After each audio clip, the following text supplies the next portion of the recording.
Hello everyone's. I am here for the Real Housewives of Potomac Season 4, Episode 6. If you're new to my channel, welcome. If you're returning, you are a family member, you one of my peoples, welcome back. Candace and Ashley, they still coming on because Ashley does not appreciate her seeing how she didn't had a miscarriage. The Candace is coming for her. Even though she did the exact same thing to Monique last season. Y'all know she spent the majority of her time saying how Monique has a drinking, insinuated that Monique had a drinking problem, that Monique was out here getting into wrecks, and Monique had a miscarriage. But you was talking about her, but now that she was on the other foot, now it's like, oh, you don't, how dare you? I've had a miscarriage. How dare you come for me? But I'm like, Ashley, you spent since this season, we only on episode 6. You've been going on and on how you want to get pregnant and how you're cutting back on your drinking. You said those words, but every time we see you, you have drink in hand. You taking shots, you drinking beer, you drinking wine, you drinking champagne. So Candace was like, do you want to get pregnant? Like, we all know that, like, well, I guess we don't all know because Candace is like, if you want to get pregnant, stop drinking. Plenty of kids were conceived the night their mama and or daddy was drunk. And some of them, their mama and or daddy was high for some type of drugs. You can still get pregnant when you're drunk. You just need to cut all that out once you get pregnant. I know that. Most of the ladies know that, but Candace is like, well, if you was gonna do that, like, I see where she's coming from. Like, if you my friend and you told me that you gonna stop doing something because of this, and then I see you doing that something all the time, I'm gonna be like, girl, I thought you was gonna stop doing that, and then you give me I can do that just a little bit. But I thought you was cutting that all the way out. You said you was going to doctors and all that stuff, and they said to cut out the alcohol. But then you want to flip it to your advantage, like, oh, well, I can have a beer every once in a while. Make up your mind. Like, you can still get pregnant by being drunk, but these stories you're telling, that's going to make me question you. That's all I'm saying. Like, Giselle was like, I was drunk when I got pregnant with my kids. Robin was drunk when she got pregnant with her kids. Go ahead, do you, Ashley. Go ahead, drink it up. I was like, I don't care if she's drinking or not. I just care, like, once you done conceived, just cut all that mess out. And quit telling us the reason you're going to do this. But then you like, if you want to drink, go ahead and drink, girl. Just start once you get pregnant.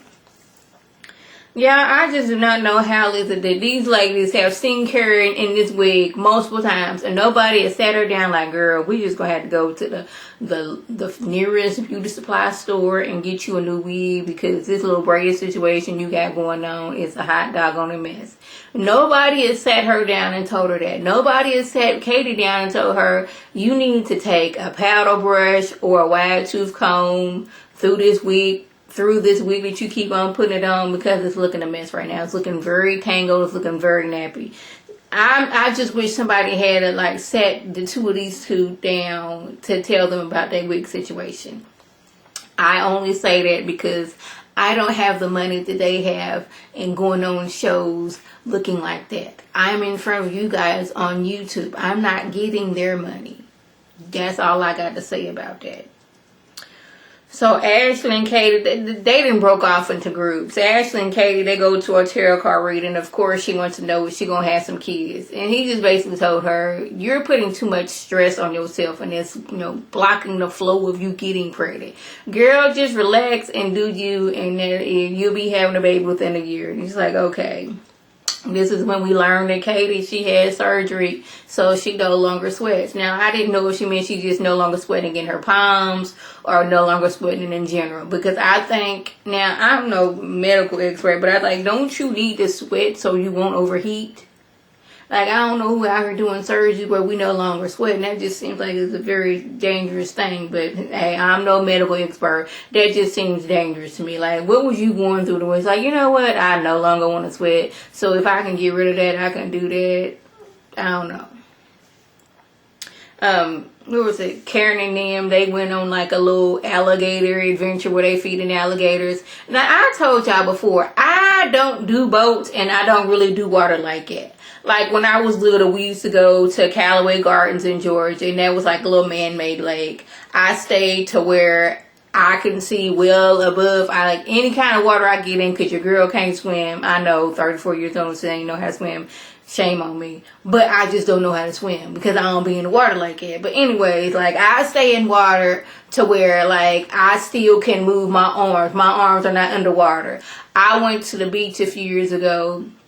We went to Panama City, and I actually got in the water. Yeah, surprised me getting in the ocean. Like, I don't like doing big bodies of water like that. But my little sister had just graduated. We went to Panama City for like a little celebratory, you know, kind of situation with my little sister. But, you know, that was one thing. Now, like, I don't do boats and I don't do water. Like, I did that just because. But I wasn't like out far. I was out to where, you know, I'm well above water and I'm not getting, you know, judged into the middle of the ocean. Now, they was on a boat feeding alligators, which I don't know who thought that that was a fun thing to do.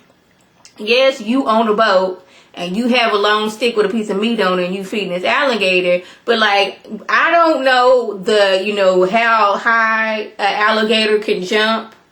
I don't know an alligator's diet. He may look at me like, yeah, that look like something I want to bite. That look like something I want to eat.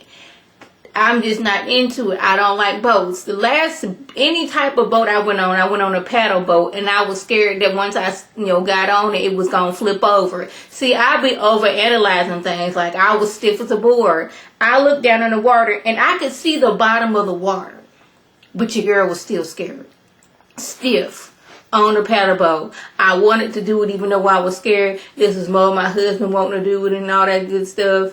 But, you know, I don't really do water and I don't really do boats. And I sure don't do any type of animal, you know, that can eat me alive. But, you know, more power to, you know, Karen and them getting on that boat.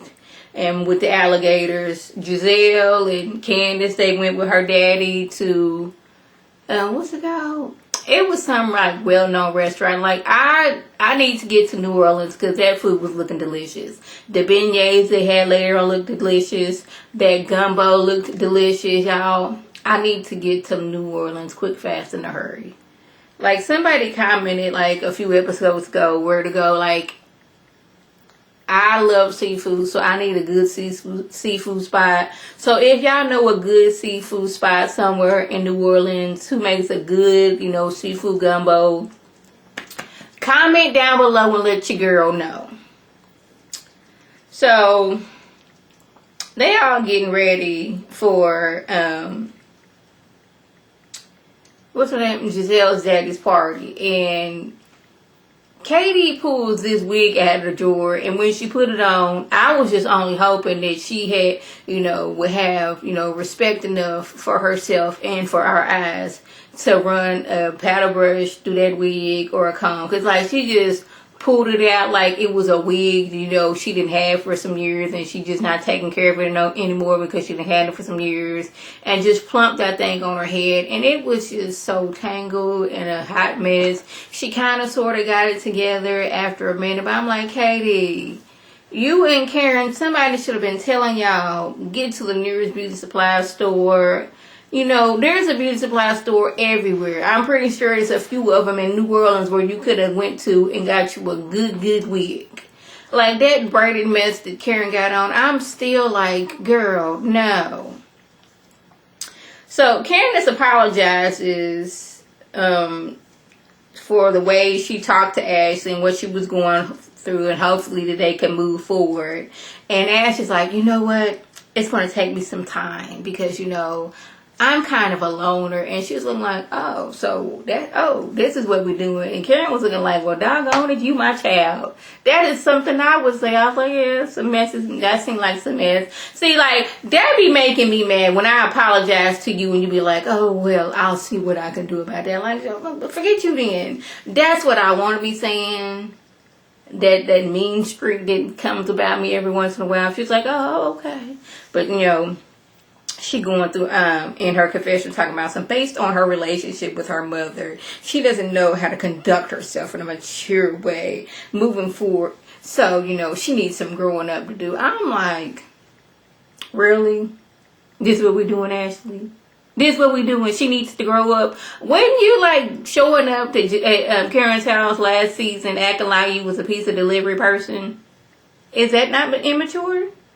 I'm just saying. But anyways, so everybody's having a good time, they eating. And this is when you shouldn't be, you know when and who you need to confide in. Because Candace was like, she said her piece about what was like, how she felt about Ashley and how is it that you can be defensive but you be all up in everybody's business. I'm paraphrasing, like, remember who you talk to and when and where you talk to somebody, because Karen brings this back to the table. She's like, brings it up what Candace said about Katie. Okay, Karen brings up what Candace just told her to Monique and Katie, and then Ashley shows up. She's like, you want boundaries when it comes to you, but you don't care about anybody else's boundaries. Now, this then came a whole big thing. She's like, well, I apologize. She's like, what was that apology fake? She's like, I apologize for being aggressive, but I stand fully in what I said. All the way what I said. I'm like, child... Oh, wait a minute. And it's crazy because I know I keep on looking at my notes, but like as these two get to arguing, Karen, she's looking like, oh my goodness, the ghetto. Like, I'm not a part of this. You started all this because you brought up what Candace just told you and what I feel like may have been confidence. Yes, it was a camera right there, but like she's telling you this. Y'all supposed to be like, yeah, y'all supposed to be tight like Forrest and Bubba, like two peas, like peas and carrot, two peas in the pod, like Forrest and Bubba, Forrest and Jenny. Y'all supposed to be tight like that, but not even 10 minutes later, you're going to tell them what she said, and they still, oh, Ashley, Candace, you're taking the wrong way, you're being aggressive. Now me, I would have cut all that out right then and there if I was just there. Y'all not finna cut up several foods at my daddy's party. That's what you're not gonna do. And the world is that anyways. Like Monique says, well, maybe after the losses has made her a different person. And like Giselle, she finally cuts that short, but I would have been cut that mess short. Like, ain't no way in the world. Like, Candace, just remember, you can't confine in all these women because you thought you was cool with Karen, and that's the first thing she did. Well, Candace feels like this, that Ashley is not, she's taking responsibility how she acts towards others. You know how Karen be going. So it's time to bring out the daddy's cake. Candace singing happy birthday. Ashley over there being shady, like she got people lining up to hear her sing. So she wanted to jump in. I'm like, no, Katie, this is a solo. This is not a duo. Remember that. Had Giselle wanted you to sing for her daddy, she would have had you sing for her daddy. She wanted Candace to do that. I don't know why everybody's jumping on Candace. I don't know. So that was basically the gist. If I left anything out, by all means, leave a comment below. I'm not getting into that whole I'm not getting all the way into that whole mess with Candace and Giselle not wanting to talk about Sherman because you friends with his ex. I guess I'm talking about it. We're not going to delve all the way into it. She not going to tell you her business with Sherman. You not going to tell her business, your business about Ground Dime. And y'all just going to go for that. But then beignets look just so delicious. I need to get to Louisiana. Y'all, watching this episode made me so doggone hungry. It was sad. So, y'all, that was the gist. If I left anything out, by all means, leave a comment below. If you're new to my channel, welcome. Feel free to subscribe. It is free all day, every day, free 99. Make sure you have your notifications on for when my beautiful face puts up a new video. If you're returning, you a family member, you one of my peoples, welcome back. And tell your people to tell their people to come over and be one of my peoples. This is Lady T signing off. Have a good one.